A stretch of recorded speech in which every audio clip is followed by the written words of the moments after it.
Hello to everyone. My name is Someshwaran. I am from Mechatronics and Smart Factory.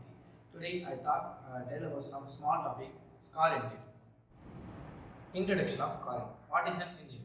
Engine is a machine. It converts some source of energy or one or more energy into the mechanical energy. The sources are available in the energies are electrical energy, chemical energy, nuclear energy, electropotential energy, heat energy. History of engine. The development of the engine started in 1672 with the first invention of steam powered vehicle. It was discovered by Nicholas Johnson. Beginning of the 19th century, we invented the reverse engines.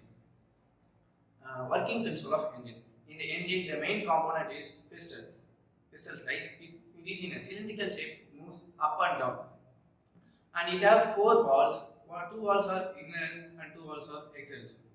The first step, the two valves are inhales the gases, moisture gas and the petroleum gas,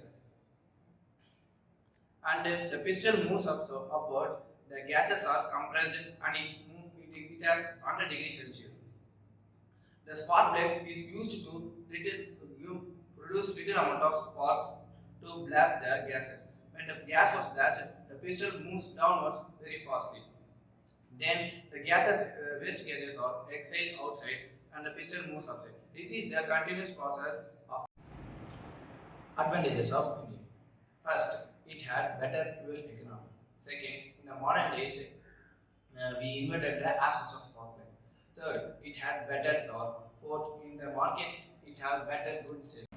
Conclusion of engine.